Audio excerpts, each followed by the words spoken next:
પ્રભુ ઈસુ ખ્રિસ્તના નામમાં આપ સર્વને પ્રેમી સલામ।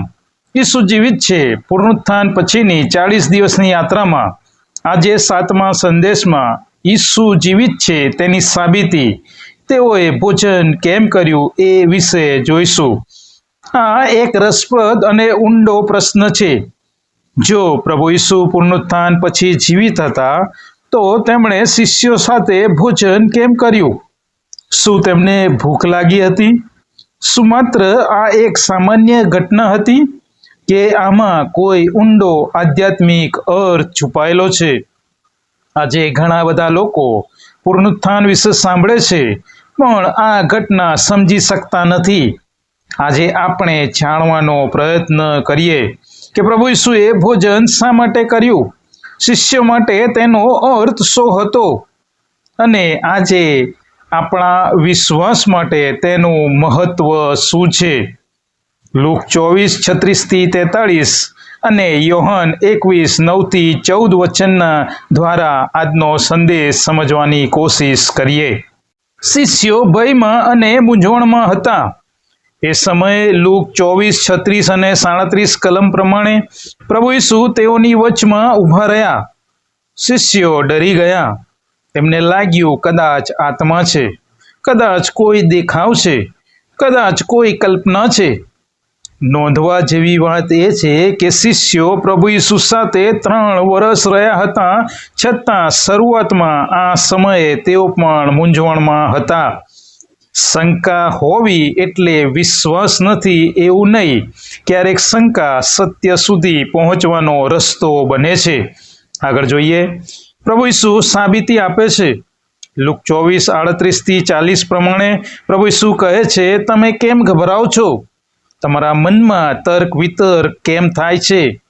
મારા હાથ તથા પગ જુઓ કે હું એ પોતે છું। પછી તેમણે કહ્યું, મને હાથ અડકાડીને જુઓ, કેમ કે જેમ તમે જુઓ છો કે મને માંસ તથા હાડકાં છે, તેમ આત્માને હોતા નથી। પ્રભુ ઈસુનું આ પ્રમાણે બોલવું આપણને શીખવે છે કે પ્રભુ ઈસુ આંધળો વિશ્વાસ નથી માંગતા। તેઓ કારણ વગર માનવાનું નથી કહેતા, તેઓ સાબિતી પર આધારિત વિશ્વાસ આપે છે। આગળ જોઈએ, તેઓ શા માટે ભોજન કરે છે? લૂક 24:41-43 પ્રમાણે શિષ્યો હર્ષને લીધે હજી વિશ્વાસ નહોતા કરતા અને આશ્ચર્ય પામતા હતા।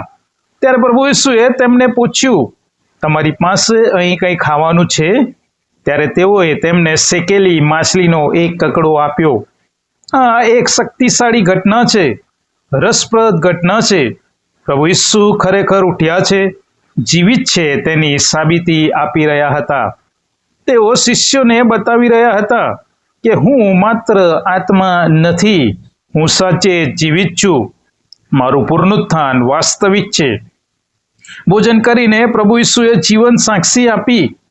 પુનરુત્થાન પામેલું શરીર મહિમાવંત છે પણ સાથે સાથે વાસ્તવિક પણ છે। પુનરુત્થાન પછીનું શરીર બદલાયેલું હતું, જે બંધ દરવાજામાં પણ પ્રવેશી શકે છે, અચાનક દેખાય છે, સ્પર્શી શકાય છે અને ભોજન પણ કરે છે, જે આપણા માટે પણ એક જીવન સાક્ષી સમાન સંકેત છે કે આપણા માટે પણ એક દિવસ મહિમાવંત શરીર તૈયાર કરવામાં આવશે। ફિલિપી 3:21 તે જે સામર્થ્યથી સર્વને પોતાના આધીન કરી શકે છે તે પ્રમાણે આપણી અધમાવસ્થામાંના શરીરનું એવું રૂપાંતર કરશે કે તે તેમના મહિમાવાન શરીરના જેવું થાય। આગળ જોઈએ, ભોજન દ્વારા સંગત પુનઃસ્થાપિત થાય છે। ભોજન એ માત્ર સાબિતી માટે જ ન હતું, પણ બાઇબલની સંસ્કૃતિ પ્રમાણે ભોજન એટલે સ્વીકાર, સંબંધ, સંગત અને શાંતિ। પ્રભુ ઈસુ કહેતા હતા, હું પાછો આવ્યો છું, હું તમારો જ છું। આપણા સંબંધો તૂટ્યા નથી। જેમ ઘરમાં કજિયો કે કંકાસ થાય, પણ જ્યારે પરિવારના સભ્યો સાથે બેસીને ભોજન કરે ત્યારે સંબંધોમાંથી કડવાશ દૂર થાય છે, સંબંધોમાં સાજાપણું આવે છે। એ જ રીતે વધસ્તંભ પરના મરણ પછી તૂટેલા હૃદયો માટે પ્રભુ ઈસુ મેદની સંગત લઈને આવ્યા। ભોજન માત્ર સાબિતી માટે નહીં પણ સંગત માટે પણ હતું. યોહાન 21:9-14 વચનને આધારે આગળ જોઈએ. સમુદ્ર આગળ નાસ્તો. પ્રભુ ઈસુએ સમુદ્ર આગળ શિષ્યો માટે નાસ્તો તૈયાર કર્યો.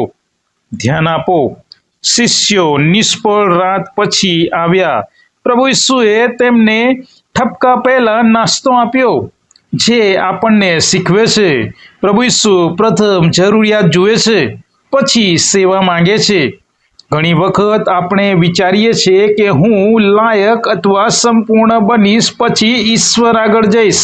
પણ પ્રભુ ઈસુ કહે છે, પહેલા આવો, બેસો, ખાઓ, પછી હું તમને પુનઃસ્થાપિત કરીશ.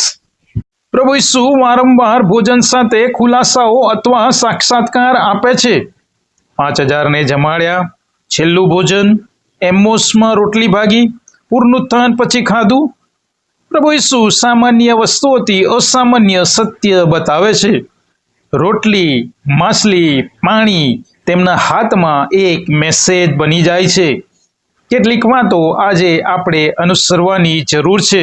પહેલી બાબત, આપણા માટે વિશ્વાસ માત્ર પરંપરા નહીં, જીવંત વાસ્તવિકતા બની શકે છે.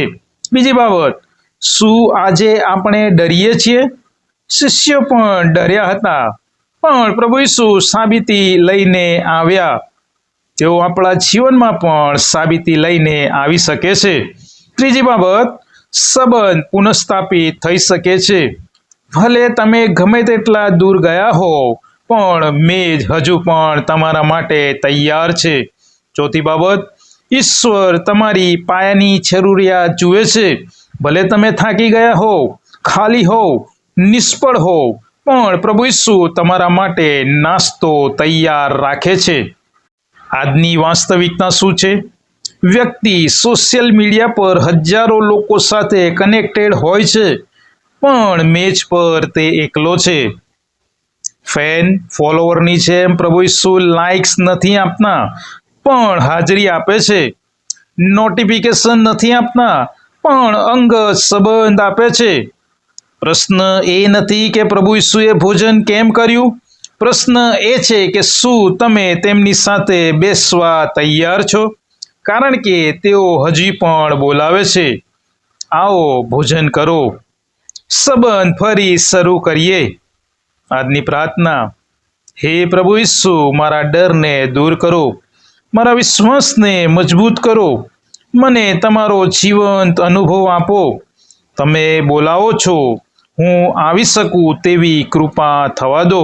પ્રભુ ઈસુ ખ્રિસ્તના નામમાં આમેન. આવતો 8મો સંદેશ, પિત્તરનું પુનઃસ્થાપન, નિષ્ફળતા પછી આશા એ વિશે જોઈશું. ત્યાં સુધી પ્રભુ આપણ સર્વને શાંતિમાં રાખે, સલામતીમાં રાખે, આનંદમાં રાખે, સુખરૂપ રાખે. એ જ પ્રાર્થના સાથે આમેન.